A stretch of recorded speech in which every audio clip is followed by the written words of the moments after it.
Setiap orang tua menginginkan anaknya menjadi orang sukses. Namun seringkali sebagai orang tua tidak mengerti bagaimana caranya. Bahkan banyak terjadi orang tua justru memaksakan kehendaknya kepada anaknya. Padahal anaknya tidak menyukai hal tersebut. Karena itu, mengenali potensi anak sangat penting dan harus dilakukan sejak dini. Kita akan bahas dalam topik mengenali potensi anak sejak dini untuk raih prestasi. Nah, untuk tes IQ kan ada anak nih. Kemarin juga di salah satu generasi berprestasi itu dia dikategorikan gifted child gitu. Nah, itu kalau tes IQ-nya berapa, Mbak? Range-nya gitu. Dikategorikan seperti itu, dan apakah kelihatan ciri-cirinya?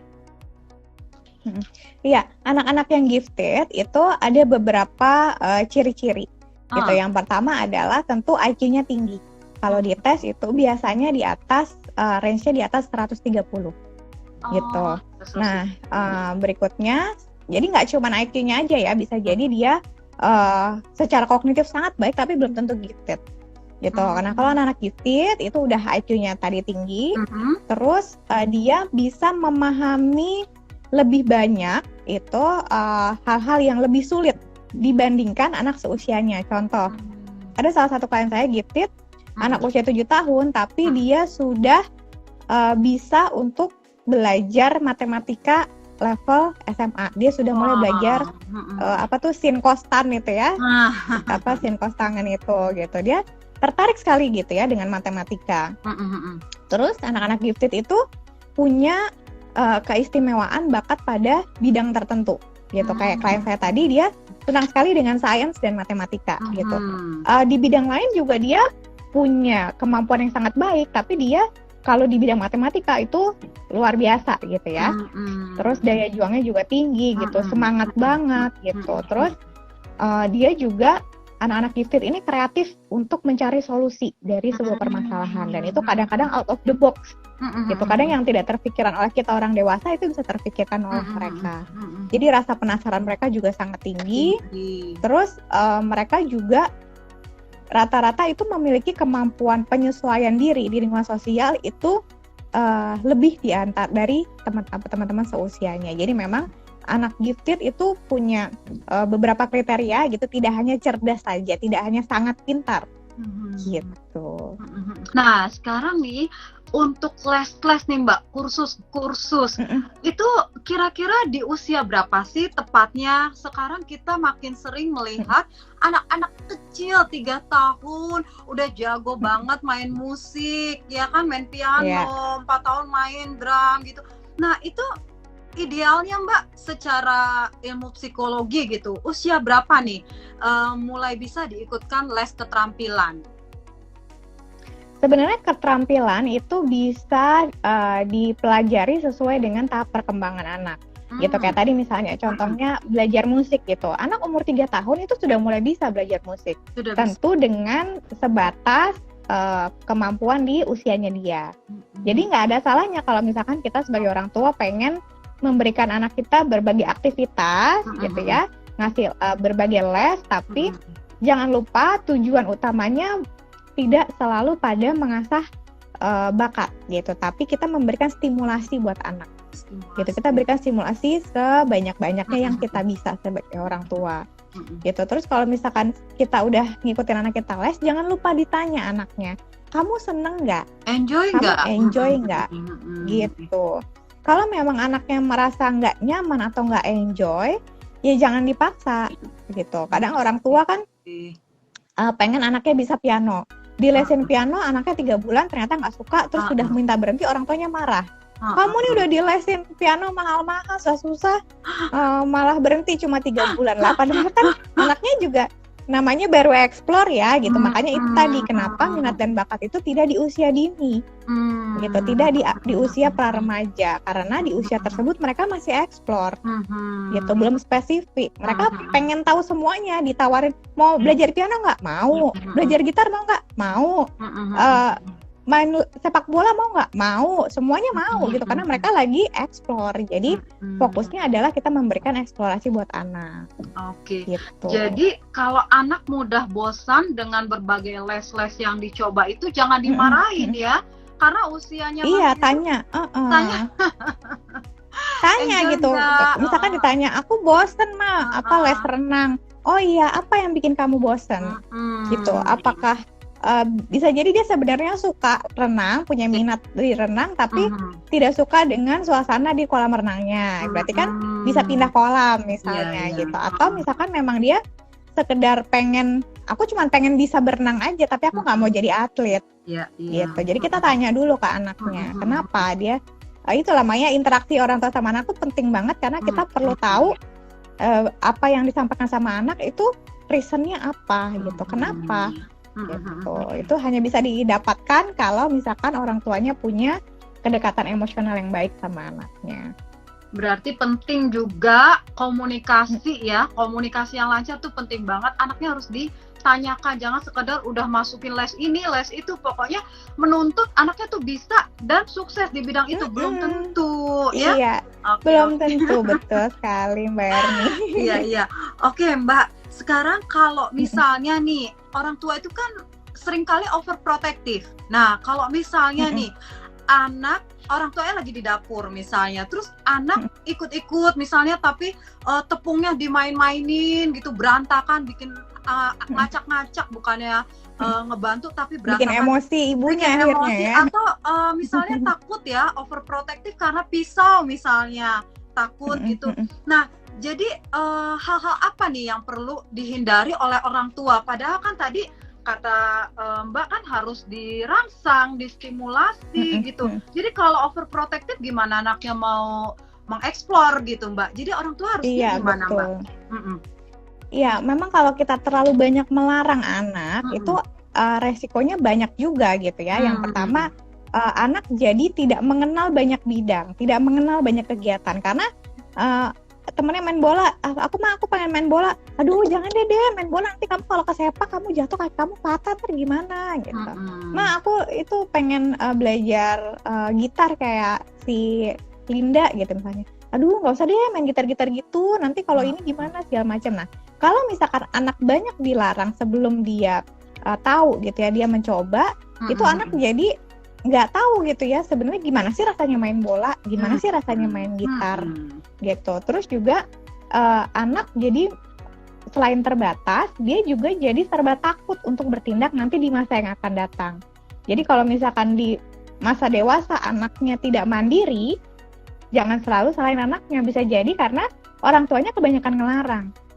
Ya tadi contohnya Mbak Erni gitu ya, anaknya pengen ikut ibunya masak gitu, tepung diacak-acak, misalkan anaknya padahal udah umur 3 tahun gitu ya, umur 3 tahun tuh dia sudah bisa, nggak sampai 3 tahun lah ya sebenarnya ya, 2,5 sampai 3 tahun itu sudah bisa kita ajak berkegiatan di dapur. Tapi kita kasih brief dulu, kita kasih briefing dulu anaknya, kita arahkan, misalkan adek mau bantuin bunda gitu, iya oke, adek mau bantuin apa, mau ngaduk-ngaduk tepung, oke kita kasih wadahnya, kita kasih tepungnya, terus kita kasih aturannya, ngaduknya di sini aja ya, gitu. Nanti kalau sudah selesai bunda ambil ya, gitu. Jadi anak kegiatannya itu terarah. Kalau kegiatannya terarah, anak akan enjoy dan dia juga bisa ngikutin instruksi kita, gitu. Kalau misalkan kayak tadi yang berbahaya, misalkan pisau, gitu. Anak mesti dikasih tahu kenapa pisau itu berbahaya dan dia tidak boleh main pisau, gitu. Pisau ini dipakai buat motong. Jadi kalau adek pegang nanti tangan adek bisa luka, gitu. Karena ini untuk orang dewasa. Terus adek potongnya pakai apa? Nah kita kasih alternatif. Kayak tadi dia pengen main tepung, kita kasih alternatif. Tepungnya jangan yang punya bunda ya, kamu tepung sendiri sedikit. Mau motong jangan pakai pisau bunda ya, gitu. Pakai pisau kamu sendiri atau pakai sendok dan sebagainya. Jadi daripada dilarang, lebih baik kita fasilitasi dengan area yang aman, gitu. Oke, jadi ibu-ibu, bunda-bunda, moms nih, jangan yang perlu dihindari adalah jangan melarang, tapi kasih brief yang tepat nih ya, Iya, kasih tadi betul. fasilitasi supaya anaknya bisa terstimulasi. Siapa tahu nggak taunya nanti jadi chef nih yang berbakat ya kan? Iya, Oke. betul sekali. Iya. Oke, Mbak, orang tua tuh seringkali ya khawatir nih pada masa depannya anak. Kalau gimana nih nanti kalau nggak terjamin secara finansial? Nah, gimana untuk anak-anak yang memang dia nggak minat? Tadi kan yang namanya dokter, tentara, yang udah sering-sering, apalagi kalau orang-orang zamannya kita tuh, pokoknya yang dianggap tuh yang kerjanya jadi PNS gitu ya.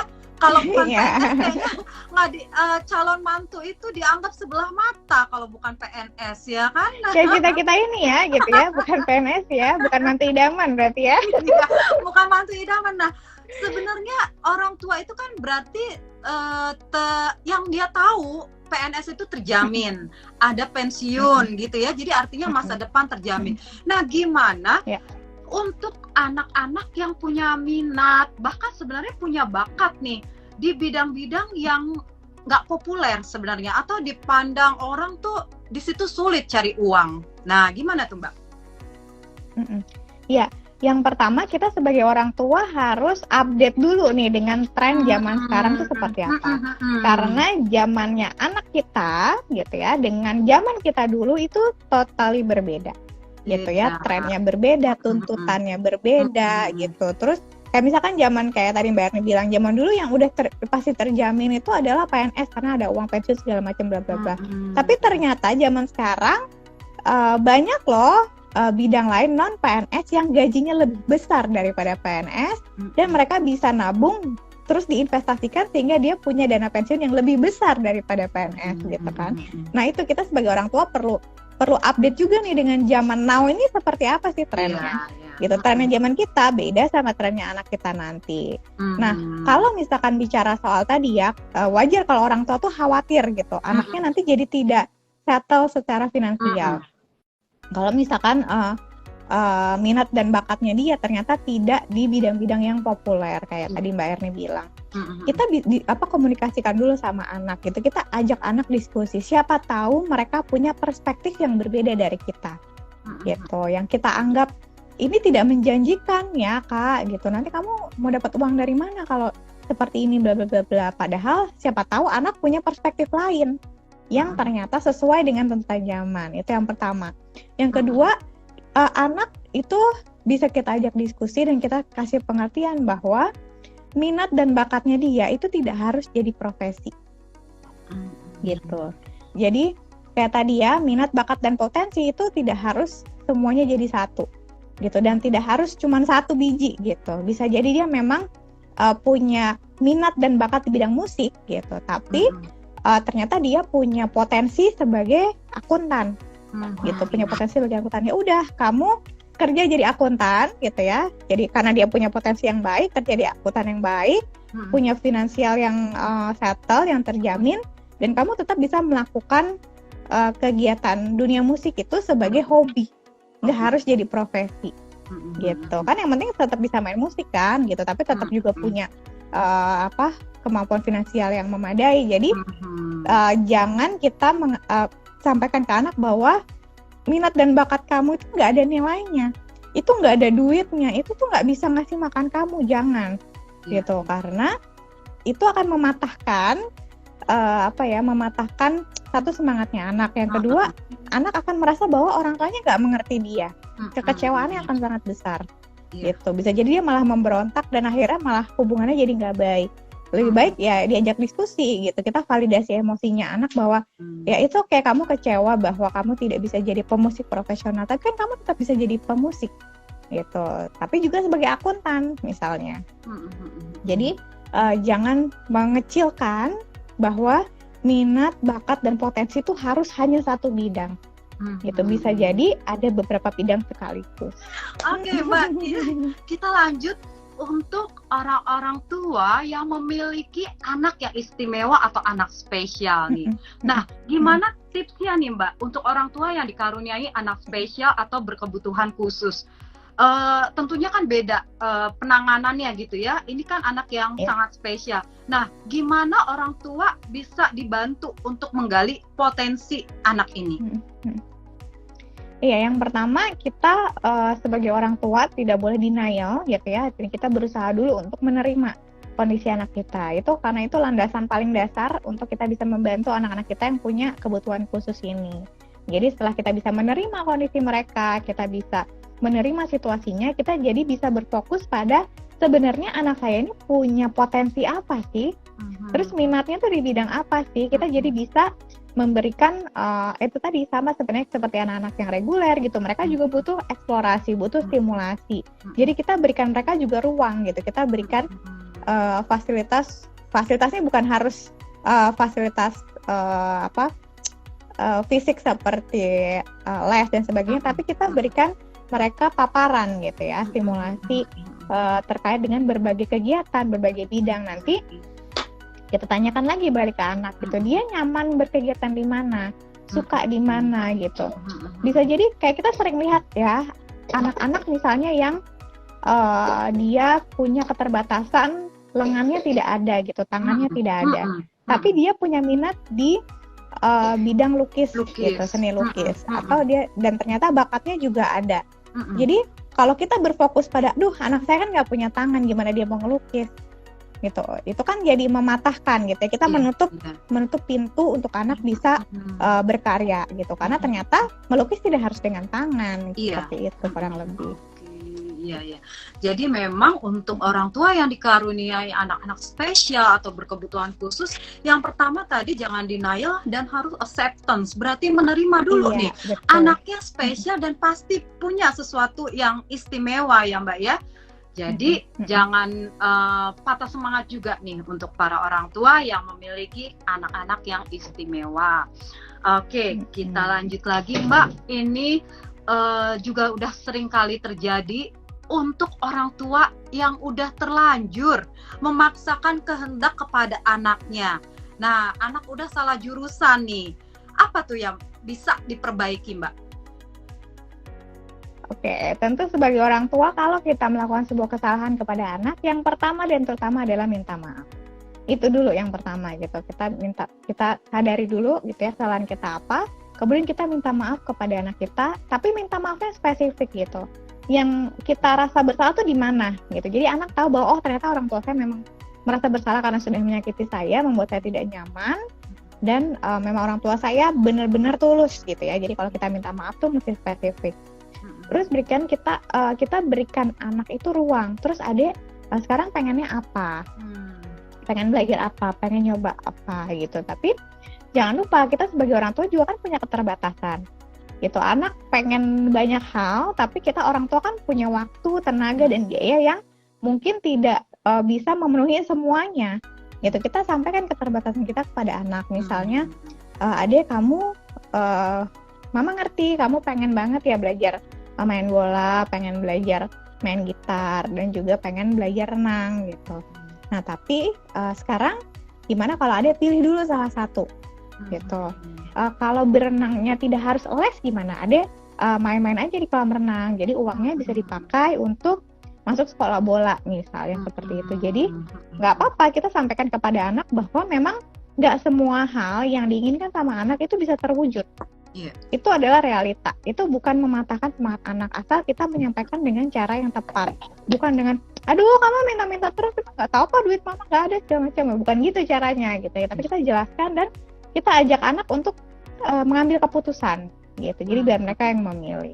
Oke, boleh Mbak, mungkin ada yang baru join, disimpulkan lagi sedikit nih topik kita malam ini, obrolan kita malam ini sebagai penutup. Silakan Mbak. Iya, terima kasih buat sahabat Nutrimax di seluruh Indonesia.